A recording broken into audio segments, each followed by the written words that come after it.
আসসালামু আলাইকুম।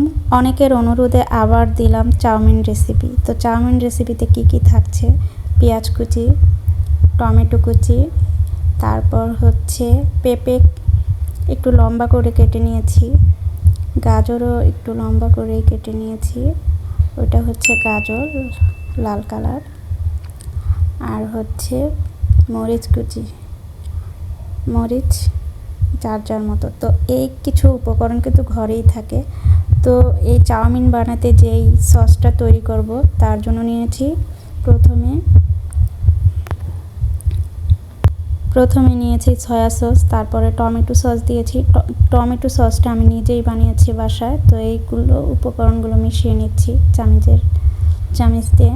তো পরে দিয়ে দিচ্ছি চিনি, এবং চিনিটাকে এখন আমি ভালোভাবে মিশিয়ে নিব। তো এই চিনিটা মেশাতে সময় নিয়ে মেশাতে হবে, যেহেতু চিনিটা গলতে একটু সময় নেয়। সবচেয়ে সহজ উপায়ে মজাদার চাউমিন রেসিপি তৈরি হবে আজকে। দেখতে থাকুন, ভিডিওটি শেষ পর্যন্ত দেখুন, তাহলে বুঝতে পারবেন।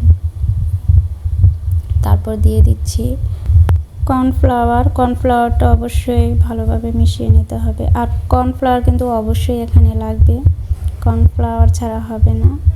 আপনারা অবশ্যই কর্নফ্লাওয়ারটা নেওয়ার চেষ্টা করবেন। তো আমি এটা ভালোভাবে মিশিয়ে নিচ্ছি।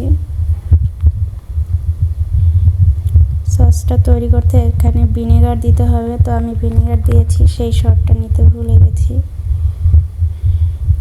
আর একটু নর্মাল পানি 1 চামচের মতো দিতে পারেন, আমি তাও দিয়েছি, মানে পানির উপকরণটা আমি নিতে ভুলে গেছি। তো আমার থেকে একটু চিনি কম লাগতেছে, তাই আমি আরও একটু চিনি দিয়ে দিয়েছি। তো এগুলোকে আমি ভালোভাবে মিশিয়ে নিয়েছি। হয়ে গেল আমার তৈরি সস। এখন এটা হচ্ছে চাউমিন প্যাকেট। তো এটা আমি এখন খুলে সিদ্ধ করব। তো প্যাকেটটা এখন কেটে নিচ্ছি। তো এই যে এই অল্প করেই তৈরি করব, বেশি আমরা মানুষ কম, তাই তো এগুলোকে এখন সিদ্ধ করব।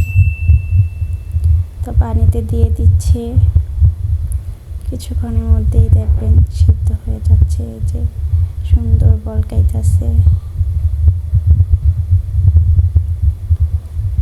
তো সিদ্ধ কিন্তু একটু সময় নিয়ে করতে হবে, এগুলো সিদ্ধ হতে একটু সময় লাগে।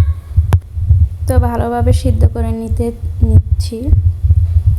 তো আবার কিছুক্ষণের জন্য এগুলোকে ঢেকে রাখবো। এখন ঢেকে রেখেছি, সিদ্ধ হয়ে গেছে। অনেকক্ষণ পর আসলাম আবার। তো এখন আমি ডিম ফেটিয়ে রেখেছি, সেই ডিমগুলোকে ভেজে নিব। আগে থেকেই ডিমগুলোকে আমি ফেটিয়ে রেখে দিয়েছিলাম। তো ডিমগুলোকে ভালোভাবে, বড় রেস্টুরেন্টে কিন্তু এইভাবেই মানে সব আলাদা আলাদা করে, তো আমিও সেইভাবেই করতেছি, স্টেপ বাই স্টেপ। এই ডিমগুলোকে ভেজে আমি আরেকটা পাত্রে নিয়ে নিচ্ছি। তারপর পেঁয়াজগুলোকে ভেজে নিচ্ছি, ব্রাউন কালার হওয়ার আগ পর্যন্ত এগুলোকে ভাজবো। তো ভাজা হয়ে গেছে। এখন আমি দিয়ে দিচ্ছি গাজর কুচি,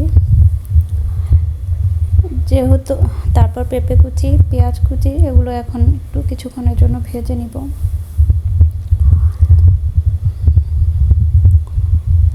তো একটু সিদ্ধ হওয়ার জন্য ঢাকনা দিয়ে ঢেকে রাখতে হবে কিছুক্ষণের জন্য। তো সিদ্ধ হয়ে গেছে। চাউমিনটা যেহেতু লম্বা, তাই আমি এই উপকরণগুলো একটু লম্বাটেই রেখেছি, আপনারা চাইলে আরও ছোট করে নিতে পারেন। তো এখন দিয়ে দিলাম চাউমিন, তারপর দিয়ে দিচ্ছি সেই যেই সসটা বানিয়ে রেখেছিলাম সেটা দিয়ে দিলাম। তারপর দিয়ে দিব ডিম, ভাজি করা ডিমগুলো। তারপর একটু নেড়ে চেড়ে নেব ভালোভাবে। চাউমিনটা হওয়ার আগ পর্যন্ত এগুলোকে ভেজে নিতে হবে। তো ভালোভাবে আমি নেড়ে চেড়ে নিচ্ছি। তো কতটা সহজভাবে আমি দেখিয়েছি তা অবশ্যই বুঝতে পেরেছেন। নরম ও সুস্বাদু চাউমিন বানানোর পারফেক্ট টিপস, এটা যদি ফলো করেন অবশ্যই পারফেক্ট একটা চাউমিন রেসিপি তৈরি হয়ে যাবে। নতুনদের জন্য সহজ চাউমিন রেসিপি, ঘরোয়া উপায় বুঝছেন, এটা নতুনটা খুব ইজিভাবে বানাতে পারবেন। তো কেমন লাগলো আমার ভিডিওটা? ভালো লাগলে অবশ্যই লাইক কমেন্ট করে দিবেন আর সাবস্ক্রাইব করে পাশে থাকবেন। বললাম না কথা এলোমেলো হয়ে যায়, এখনও সেই একই অবস্থা। তো কেমন লাগলো আজকের ভিডিওটা? ভালো লাগলে অবশ্যই কমেন্টে জানাবেন কোন বিষয়টা বুঝতে পারেননি, তো আমি সেই বিষয়টা ভালোভাবে বুঝিয়ে দেব। আর বেশি কথা বলবো না, আল্লাহ হাফেজ।